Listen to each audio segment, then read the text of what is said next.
anxiety than other people and what you can do about it using solution-focused brief therapy approach and acceptance commitment therapy approaches. And we will be discussing uh, how athletes and high performers are addressing anxiety and which strategies you can use if you want to help yourself to succeed despite experiencing anxiety, worries, or stress. If you are here, don't forget to subscribe and turn on your notifications so that you don't miss any new webinars that we will be presenting here. Today I want to speak directly to people, to a very specific group of people, people who want to achieve, who are driven, who are talented, who have set high standards and who want to perform well in their work, studies, their sports, in their life, relationships, however, maybe they are experiencing anxiety from time to time. And people who alongside all of that have ambition and drive and carry a persistent, exhausting companion in the name of anxiety. And maybe there are students who are listening to this webinar today who are preparing well, but each time they feel very extreme anxiety before going to exam, or maybe there are some businessmen who are thinking about their businesses and stay awake until the mornings, even though they have planned all strategies and everything is going well. Or maybe there are teachers who care so much that they can't switch off, and entrepreneurs and other high achievers who care about their job, about their career, relationships, and find themselves constantly worrying and feeling anxious about the field they care about. So why high achievers experience more anxiety than other people and what we can do about it?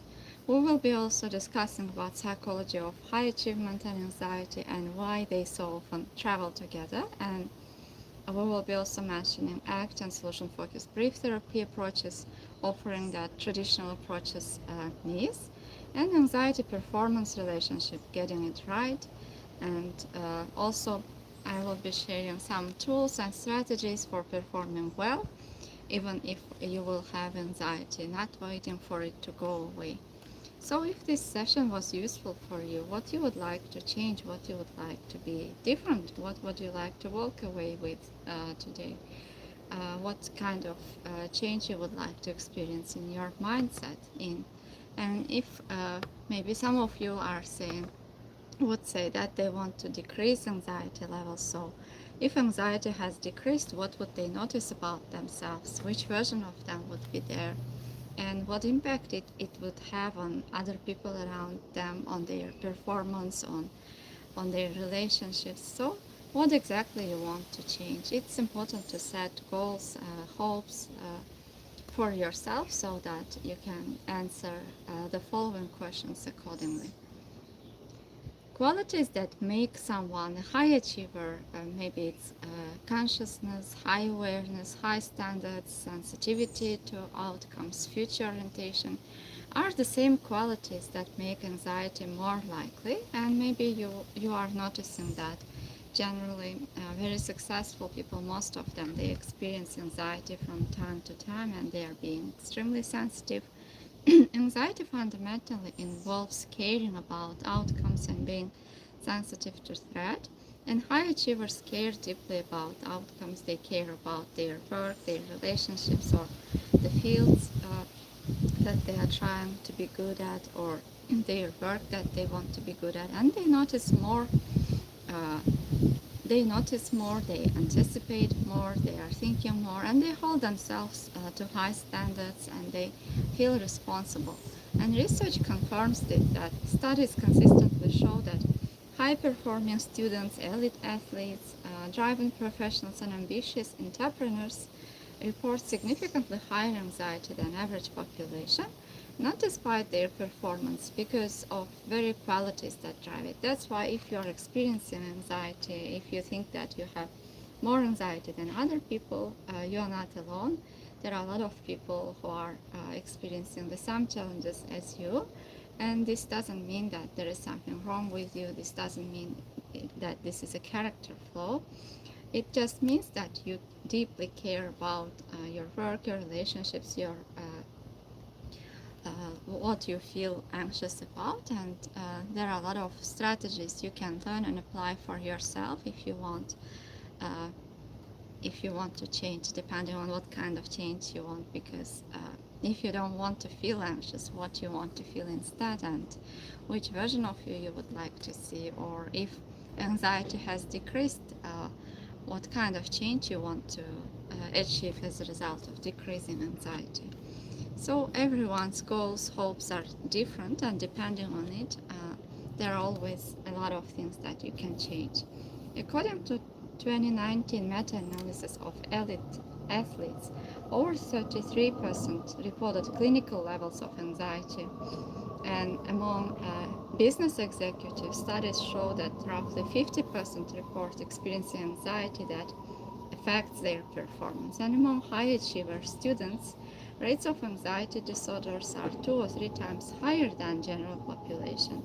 And the cruel twist is that high achievers are often the last people to seek help, because needing help conflicts with their self-image and competence and the desire to feel in control.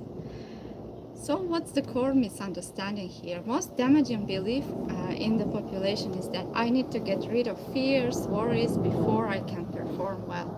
And often also people think that they shouldn't feel this way, that anxiety shouldn't be there, and they are trying to destroy it, to delete it, to suppress it, and as a result it makes suffering even more. They become focused on anxiety even more. They start to panic about their feelings that they are trying to control, and they are wasting their time, their energy, their attention on things that actually are not possible. We cannot completely delete anxiety. We cannot control automatic feelings or automatic thoughts. And however, if we are able to step back and notice these feelings and thoughts and make space for them, their grasp on us, their influence on us gets easier, and it's easier to focus on other things that we are doing instead of constantly checking on anxiety, trying to suppress it, trying to influence it. We can choose to direct our attention, energy, time on things that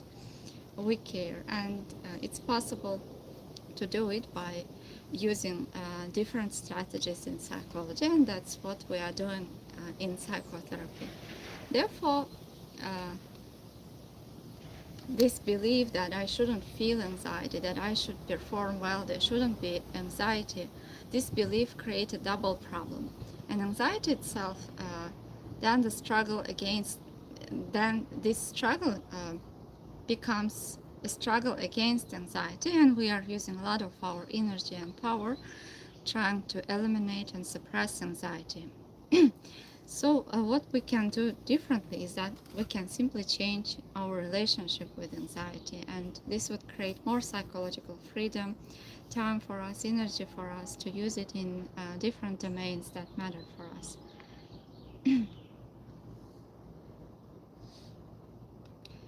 And in acceptance commitment therapy that was developed by Stephen Hayes, the core message for high achievers with anxiety is that you don't need to delete or eliminate anxiety to perform well. And the main philosophy is by changing your relationship with anxiety so that it no longer starts to control your behavior. And the central target is psychological flexibility, being able to pursue what matters for you, even in the presence of uncomfortable feelings and thoughts. So, oftentimes we are waiting to be confident, to feel less anxious, and when we start to take action, even in the presence of anxiety, actually we are teaching our brains that we are capable, that we can do that.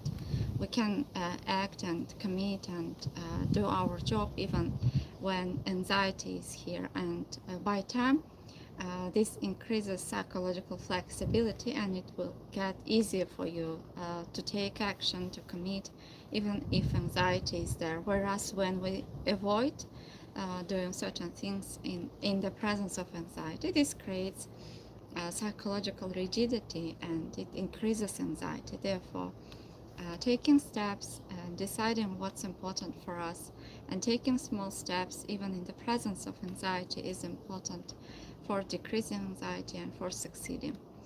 And another important idea is here our relationship with thoughts and feelings. Oftentimes we are so fused with the feelings that we start to get panic because of anxiety, or we are so close to anxiety and we are so focused on our feelings or on our thoughts that we forget that these are just feelings, and that anxiety, that we are not anxiety, that we are not our feelings. Imagine, for instance, when we have some thoughts that I'm going to fail, everyone can see I'm nervous, I'm not good enough. These thoughts feel like facts. Mm, then, when we direct our attention towards these thoughts, it's difficult to focus on anything else. And when we able to see the thoughts as thoughts, not as reality, and when we can step back and we can notice these feelings and thoughts, it creates more freedom for us to act more freely in the service of our values, what matters, and avoiding situations, for instance, challenges and opportunities, might feel like relief, but in the longer run, when we look back and we start to see how many things we are avoiding, this would create even more problems and more anxiety. Therefore, each time when we experience anxiety, noticing your thoughts and reminding yourself that these are just feelings and that we are capable of taking action towards what matters even in the presence of anxiety, can be some strategies we can use at times when we feel anxious. And generally, the moments when we are avoiding certain things are times when we are disconnected from what matters to us. And if we are able to remind ourselves why we are trying to complete certain things, why we are doing certain things, it makes it easier for us to take action. And also thinking about times when we already succeeded, because most of people have anxiety levels at certain times of their lives, and it generally increases when we care about certain things. And remembering about past evidences of success, history of success, as if it's described in solution focused brief therapy, and asking yourself some questions such as what was there about me that helped me to succeed? When were some exceptional times when I felt anxious, but I was able to perform well, but I was able to succeed, to take steps, and noticing those exceptions and paying attention to them and trying to find what was exactly there that helped you to take steps despite anxiety, to succeed despite anxiety, and which features, which skills helped you, which environments, which people helped you to succeed, and what did you notice about yourself during those moments? What difference did it make for you when you were able to succeed, even if you were having anxiety? Are some questions that we are using in solution focused brief therapy that would help you to better understand yourself, and you can further apply these strategies for your future challenges with anxiety. And maybe you would remember that we have discussed about inverted inverted U inverted U law and strategies. It's used in Yerkes-Dodson law, inverted U relationship between arousal and performance. So all of us are having different levels of anxiety, and when you look back, people can perform well during different levels of arousal. Some people perform well when they have high arousal. Some people perform well when they are considerably calmer. Therefore, noticing those moments, what helps you to perform better, and using those strategies for your performance is another way of combining solution focused brief therapy with performance psychology that might work best for you. And for high achievers, it's a crucial refinement from sports psychology researcher Yuri Hanin. Individual zones of optimal functioning. Your optimal zone is not the same as everyone else. Therefore, finding what works for you, what's best for you, and how can you bring those strategies and skills that were helping you to perform, and understanding yourself might help you to achieve higher success and performance. And try to notice and remember, how are you reacting to anxiety? Pay attention to those moments when you have anxiety. How are you responding to anxiety? What are you telling yourself? What are you feeling during those moments? And oftentimes I notice that people start to get scared of anxiety. They feel panic. Some of them are scared of bodily sensations, heart palpitations. Some of them, they don't want to experience these uncomfortable feelings. Some of them, they are afraid that they are going to faint. So what exactly is making you anxious and makes it uncomfortable for you to feel anxiety? And how are you perceiving it? How are you accepting it? How are you viewing anxiety? Are you viewing it as something that becomes a barrier for you to perform, that makes it challenging for you? And what difference could it make if you could change a relationship with anxiety about how you view it? For instance, according to sports psychology, the athletes and performers, whenever they are experiencing anxiety just before performing, they see it as an information that this is excitement, that whatever they are doing is exciting for them, that this is important for them. And that becomes the point where uh, they start to see anxiety differently, and it stops being a threat for them. So changing relationship with anxiety is one of most useful and efficient strategies that you can use. Instead of viewing it as a threat, as something to feel scared, you can see it as a power, as information that tells you that you care about certain things and you are excited about it. And then it stops being as scary, as fearful as it was seen before. And research by Alison Wood Brooks at Harvard found that performers who refrain pre-performance anxiety as excitement, telling themselves I'm excited instead of I'm anxious, showed significantly better performance, and same physiological state, different interpretation, created different outcomes. So noticing your thoughts about anxiety, noticing your perception, views, and changing relationship can be the first step towards creating difference in your outcomes. And Sam Belek's choking research, performance suffers under pressure when attention is directed at the mechanics of a highly automated skill. For instance, maybe you would notice that normally you can perform very well and you can succeed in different domains, but when you are doing something important in front of other people, you start to notice and think about your performance or simple things that you can do in normal life. And when you start to pay more attention towards what you are doing, oftentimes performance decreases. And therefore, what you can do about it is that each time when you notice, when you start to criticize yourself or pay too much attention on your performance, you can intentionally direct your attention towards something else. For instance, expert golfers start thinking about their swing and strokes, and even though it's a highly automated skill, or so therefore processing focus on what matters and distracting from over monitoring automated skills and pre-performance routines that re-engage automatically is one of solutions. For instance, if you are trying to speak in front of people in public, when you have some thoughts that maybe you would speak something wrong or you can pronounce anything wrong, you can simply remind yourself why this matters for you, why you are trying to share some information, and what difference would it make for other people to know this information, and why is it important for you. So yeah, this like intentionally redirecting your attention towards what matters would help you to feel calmer and would decrease this increase of anxiety at that moment.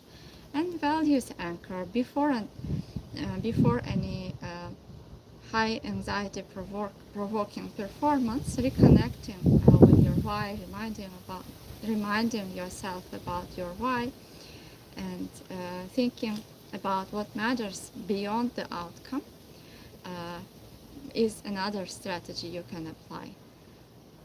And if again noticing your thoughts, maybe you are afraid or worried about performing perfectly, and if this is the concern for you, what difference would it make if you could try take steps even not performing perfectly?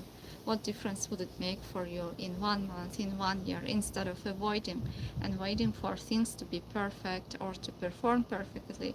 If you could take small steps every day, what difference would it make for you? Thinking about your future, thinking about the differences are some strategies and questions we are asking uh, our patients in psychotherapy, and you can simply use these strategies for yourself.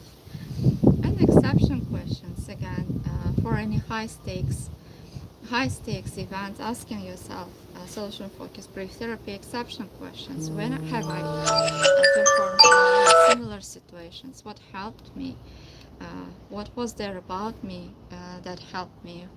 Whom did I learn it from? And what was there about me that helped me to learn to use these strategies?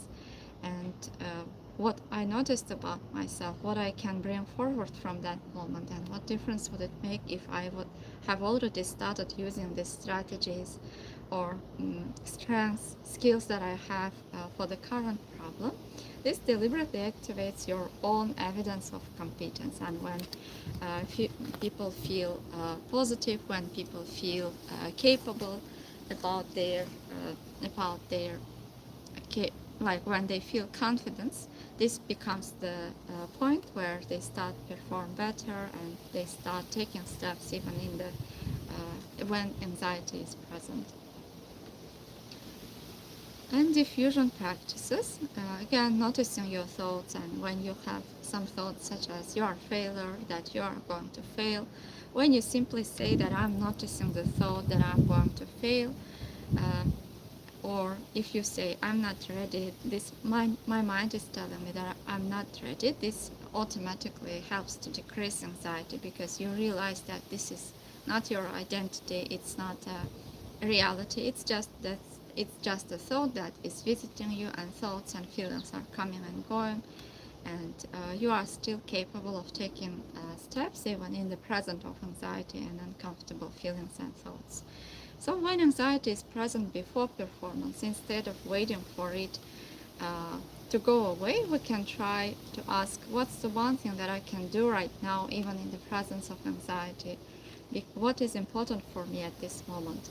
And this question moves attention from internal emotional state to external values aligned action, and it inspires you, motivates you towards solutions, towards action. And there were some questions you asked before. Some of you asked that isn't some anxiety is motivating? So of course, anxiety is motivating, it's inspiring, it's helping you to take action, it tells you what you care about, what you love, what's important for you. It helps you to understand yourself better. In some cases, it helps you to prepare better for your exams, to research. However, if it becomes problematic when it's too high, it's too intense, and it starts to become a barrier for your daily functioning. For instance, there are some people who cannot go outside, who cannot shop, who cannot do what's important for them because of it. And at this stage, it's important to receive psychological support or refer to your doctor. And don't forget that change is always possible, healing is possible, and you don't have to go through it alone. And some people ask that they said they perform well, but they are feeling extremely anxiety, terrible anxiety, and they were asking, is that okay? It's common for high achievers, and external performance maintained at significant internal cost, and over time it's not sustainable if you are having extreme anxiety each time. And so what you can do is that receive professional support or consider taking medications by consulting your doctor. And for some, according to research, anxiety is slowly decreasing and people can perform easier with the help of psychotherapy and medications in some cases. So we have discussed about different strategies and approaches such as solution-focused brief therapy for anxiety, acceptance commitment therapy for anxiety, and I just mentioned some approaches, not in details, just general. I provided you with general information about sports psychology, and if you want to learn more about these topics, you are always welcome to come to psychotherapy, or you can leave your questions that you are interested in, and I will continue to answer to your questions. And I hope that this session was useful for you. If you think that other people might benefit from it, don't forget to subscribe and share it with others. Take good care of yourself and see you in the next videos again. Bye.